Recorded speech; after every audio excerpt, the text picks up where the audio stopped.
Pontualmente meio-dia, ótima tarde para você ligado na programação da Band News FM nesta terça-feira, hoje 18 de junho de 2019. Eu sou Carla Bigato, ele tá com bandagem no braço, Felipe Bueno, tá tudo bem por aí? Tudo bem por aí com vocês. Com você, porque ele não foi apresentado. Com você tá tudo bem? Eu vou muito bem. Eu tô muito bem. Eduardo Oineg, eu sou Eduardo Oineg, meio-dia. E eu vou ficar aqui até as 2 horas da tarde, nas 2 últimas horas no Band News do meio do dia. 120 minutos do mais puro jornalismo que se pode praticar, junto com quem? Com a dupla mais admirada do rádio brasileiro, ela, Carla Bigato, e ele... Felipe Bueno. Salve. Salve. Ó, mas você tá fuzilando todo mundo, Não Carla. É um efeito tipo Beto Carreiro, os nossos ouvintes Mas aí a gente precisa... Mas e aquele efeito que a gente guarda pro Milton Neves fuzilar as pessoas? Então é o mesmo. Mas tem esse, Mas é que quando muda a hora... Ah, esse é de esmagar, né? É. Aquele que com formiga na mesa. Esse é o definitivo. Esse é aquele foice, né? É quando muda a hora, mudam os conceitos. Foice com um tracinho SE, Foice. não é foice Exato. com CE. Vamos prestar atenção. Isso é muito importante. E também com a gente aqui... Ele, ela, o ouvinte é ouvinte. Bom, ninguém viu a cena do Felipe Bueno tentando arremessar o casaco dele para uma cadeira que estava a 2 metros, ele errou. Muito elegante, aliás, né? É, muito Belíssimo elegante o casaco. casaco. Mas pode ver. Ele gosta de casacos. Gosta. O nosso ouvinte, ele pode acompanhar o que acontece aqui dentro do estúdio Pode. da Band News FM pelo YouTube, É verdade. pelo Facebook, Sim. pelo Instagram não, pelo Twitter. Pelo Twitter, @Rádio Band News FM. Só não vai dar pra acompanhar uma transmissão com filtro de gatinho, como aconteceu no Paquistão. Vocês viram essa notícia? Gente, tá aqui, Eduardo. Eu vou fazer no meu Olha Instagram. aqui, Eduardo, que sensacional, Eduardo. Fazer no meu Instagram uma transmissão de nós três com um filtro de gatinho. Não é Daqui muito a pouco eu vou bom. começar. Vem cá, Weintraub. Ministro. Ministro Weintraub, tá aqui a ideia. Vacilou, Secretários do norte do Paquistão aparecerem em transmissão oficial com orelha e nariz de gatinho. Fica o... Como é que é? Hashtag fica a dica pro nosso ministro da Educação. Já Não aconteceu vai ser o pioneiro. Não, mas tudo bem. Não, porque Mas ele aconteceu com o Mano Brown. O pioneiro foi Mano Brown. Verdade, Agora no bem Paquistão. lembrado. E pode ser o Weintraub. Não, mas veja só, faz tempo que o Weintraub não apronta. Ele já deve estar com aquela coceirinha. Fica a ideia. E não precisa ser. Ele pode colocar bigodinho, pode fazer outras coisas também. E eu tô sentindo falta. Tô sentindo falta. Assim mas como a dos foto é discursos da Dilma. Sim, esses talvez você não tenha mais oportunidade de ouvir. Eu espero que não. Novas produções, talvez. Novas produções não, no cargo. Não, ou Mas a gente você sempre busca pode na ver. internet. Exato, é que nem ver aquelas séries antigas do Zorro, do Batman. Sei. Aquelas antigas. Não vai ter de novo, né? Fale Não- mais sobre as... Você viu todas ao vivo? Ao vivo não, no tempo que foram lançadas não tinha idade pra isso. Tá bom. Não vem querer dar uma de novinho pra cima de mim agora e querer dizer que eu sou velhinho. Eu sou velhinho, mas você não é tão novinho assim. Mas, ó, quem quiser Novo ver... aqui só a Carla Bigato. Só a Carla Que Bigato. mesmo fazendo aniversário, como fez domingo, continua nova. jovem. Continua nova. Isso aí. Quem quiser ver, tá aqui a notícia no nosso querido Metro Jornal, na página 8. Ou buscar na internet, porque tá bombando por Tá aí. bombando o gatinho do norte do Paquistão. Bom, gente, hoje vamos falar um pouquinho de cuidado das autoridades. Putz, essa Vê lá, expressão... hein? Cuidado. Cuidado, né? Sabe que o Reagan costumava dizer o seguinte, que se você... A frase mais perigosa que se pode dizer em inglês, que se pode ouvir em inglês, mas vale para qualquer idioma, é... Olá, eu trabalho para o Estado, estou aqui para te ajudar. Pelo amor de Deus, esse negócio não vai terminar bem. Mas é o seguinte, todo mundo conhece a Siemens. Siemens, Ok. quem não conhece a Siemens, né? Uma empresa, uma das marcas mais fortes da Alemanha, uma das marcas mais conhecidas do mundo, uma potência global, 170 anos de história. Tem Siemens em toda parte, você vai no laboratório, tem Siemens, você vai fazer um exame de imagem, tem Siemens em turbina, infraestrutura. Siemens é uma mega empresa, no ano passado faturou o equivalente a 360 bilhões de reais, quer dizer, uma empresa gigante. E no balanço anual da Siemens, referente a 2018, portanto lançado no começo desse ano, o CEO mundial da empresa compartilhou com as pessoas o sucesso da companhia, falou que gostaria de agradecer aos 380 mil funcionários da companhia, que dão o melhor para os seus clientes, etc., e que o negócio da Siemens está crescendo em quase todas as áreas em que ela atua. Esse CEO mundial, chamado Joe Kaiser, ele entrou em 2013 e nos 6 anos anteriores à sua chegada, a empresa tinha amargado uma queda na bolsa de 20% do seu valor. E por quê? Porque a Siemens tinha se envolvido num mega escândalo de corrupção. Mas um escândalo de corrupção de grandes proporções, né? Uma investigação que começou nos Estados Unidos e que descobriu mais de 6 bilhões de reais em pagamento de propina em vários países. Quando eu falo vários países, é melhor falar por continente. Todos. A Ásia, Europa, Oriente Médio, América Latina, pagou propina para tudo que é lado. E quando a gente fala pagar propina, é contratar consultor, entregar mala, contrato fraudulento, tudo para quê? Para vender os seus contratos, seus produtos e seus serviços pelo melhor preço, pelo maior preço, superfaturamento.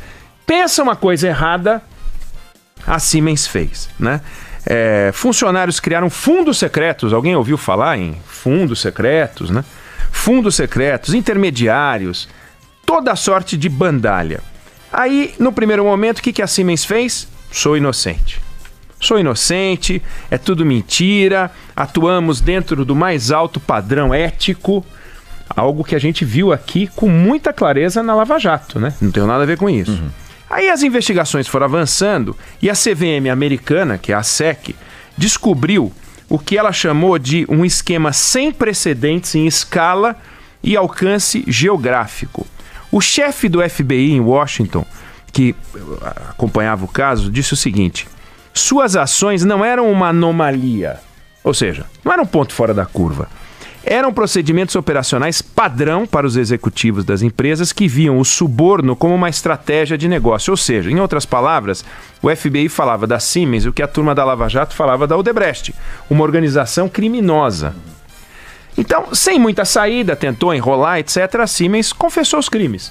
Falou, admitiu que pagou suborno, que tinha fundo secreto, que montou esquema para garantir contrato em todo mundo, se declarou culpada num tribunal em Washington porque violou a lei. Por 2 anos de apuração, com mais de 200 advogados envolvidos, ela foi condenada a pagar uma dívida de 7 bilhões de reais em valores de hoje. É uma mega multa, a maior multa que se conheceu até aquele momento. E pagou a multa para as autoridades americanas e europeias. E aquilo, toda a cúpula da empresa caiu fora. Mas caiu. Teve alguns que foram parar na cadeia. Mas em nenhum momento passou pela cabeça das autoridades fechar a Siemens. Não existe fechar a Siemens. Então, os executivos da Siemens prometeram limpar as práticas deles, reconheceram, o então CEO foi a público numa entrevista coletiva da imprensa e disse o seguinte: a Siemens está fechando um capítulo doloroso em sua história. Reconheceu. As autoridades da Alemanha e dos Estados Unidos não pararam de investigar. Continuaram a procurar ex-executivos e executivos que poderiam estar envolvidos para acusá-los criminalmente, eventualmente, mas com a Siemens não. O acordo do pagamento das multas resolveu. Qual era a lógica disso? A lógica é a seguinte: a irresponsabilidade da iniciativa privada ao patrocinar a corrupção, e está aí um caso exemplar de irresponsabilidade dos gestores da empresa ao patrocinar a corrupção, não autoriza o Estado a ser também irresponsável com a companhia. Já que os gestores foram, você não pode ter 2 irresponsáveis para produzir uma responsabilidade. 2 irresponsáveis produzem 2 irresponsabilidades e ferram a empresa duplamente. O que nos leva ao caso da Odebrecht, que deve coisa de 100 bilhões de reais agora, entrou em recuperação judicial. O Marcelo Odebrecht foi um irresponsável, foi um moleque. Ele pegou a Odebrecht, fundada pelo seu avô, montou uma mega estrutura de corrupção, pagamento de propina, que não difere em nada da Siemens. Tinha fundo secreto, pagamento com mala, os nomes mudam, mas é toda aquela bandalheira. E qual é a diferença, né? Os crimes e os criminosos da Odebrecht e da Siemens fizeram mais ou menos a mesma coisa. Pagaram para ter benefício, pagaram para ter contrato. A diferença é como o Estado tratou de um caso e de outro. As autoridades que investigaram a Siemens tiveram juízo. As autoridades que investigaram a Odebrecht não tiveram o mesmo juízo. As que investigaram a Siemens perceberam que tinham diante de si 2 desafios: punir os responsáveis pela criminalidade toda ali instalada e preservar a companhia. Punir os culpados e manter os empregos. Punir os culpados e manter a economia funcionando. Porque é disso que vêm os impostos, é disso que funciona um país, é disso que funciona o mundo. Então, enquanto nos Estados Unidos e na Europa a corrupção foi tratada como um câncer para ser extirpado daquele corpo, no Brasil os investigadores da Lava Jato enxergaram a empresa como câncer a ser tirado da economia nacional. E no caso, como foram várias empresas, cada uma delas tratada como câncer, vamos extrair aquele segmento econômico da economia nacional. A gente não sabe muito bem por que eles fizeram isso. Pode ter sido por ignorância, e nesse caso a gente tem um mega problema, porque a gente tem pessoas desinformadas, ignorantes sobre o papel das companhias. Isso é muito ruim, é um despreparo. Pode ter sido feito por uma ideologia anticapitalista, que é um outro problema, porque a gente vive num regime capitalista e a gente precisa de emprego, de economia e de empresas funcionando, o que é muito ruim também, porque indica despreparo. Isso é uma coisa que a gente tem que investigar. Qual é o desafio da polícia, por exemplo, quando ela chega num banco e está tendo um assalto e lá dentro tem os assaltantes e os reféns? Ela tem que pegar os assaltantes e soltar os reféns. Se ela prender todo mundo, ou se ela atirar em todo mundo, ela vai misturar os criminosos e os reféns. Vai se livrar dos bandidos. Mas ela vai ter... Exatamente, é um preço elevado. Coisa que a gente já viu acontecer várias vezes com a polícia. Então, qual é o grande desafio de uma autoridade que investiga um caso de corrupção? Prender os bandidos e manter os inocentes soltos. Pega os funcionários da Odebrecht, quase 200 mil funcionários. O que eles faziam lá na Odebrecht? Faziam ponte, viaduto, metrô, faziam ferrovia. No Brasil e no mundo. E não é só a Odebrecht, todas as empresas da Lava Jato, as grandes companhias, claro, tinha empresas que foram montadas só para fazer patifaria, mas não era o caso desta e de outras empresas, OAS, UTC, Queiroz Galvão, várias companhias, né? Andrade Gutierrez. Elas pagaram propina, mas os funcionários não pagavam propina. Eles existiam, eram 200 mil, quase 200 mil na Odebrecht, agora foram demitidos 130 mil, 140 mil. Funcionários que não tem nada a ver. Eles tinham o maior orgulho de usar aquele crachá, iam almoçar com o crachá. Agora eles escondem o crachá, porque é uma vergonha ser um funcionário da Odebrecht. Isso aconteceu com todas as empresas, as principais empresas da Lava Jato, que hoje não têm acesso à linha de crédito, não conseguem fornecer para o Estado. Você vê esse setor definhando a olhos vistos e tem uma coisa, portanto, muito errada acontecendo. Essas empresas, elas pagaram contrato para crescer, para enriquecer, elas tiveram lucro.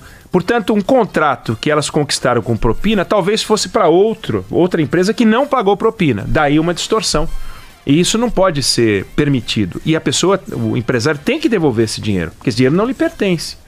Mas uma coisa é você obrigar o empresário a devolver o que não lhe pertence. Outra coisa é você esmigalhar a companhia, que não tem nada a ver com isso.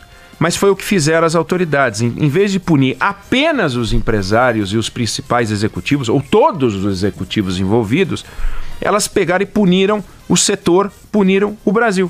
Equivale em absurdo a você refazer a lógica de Hiroshima. Os Estados Unidos queriam mandar um recado para o Japão, explodiram Hiroshima, jogaram uma bomba em Hiroshima. O recado foi dado, com muita clareza, mas a que preço? Então, jogar uma bomba num setor econômico nacional é uma loucura. O mal foi feito, a Odebrecht foi a breca, a construção pesada brasileira foi a breca, os empresários levaram a empresa à beira do precipício ao fazer a adoção de um método lastreado em corrupção.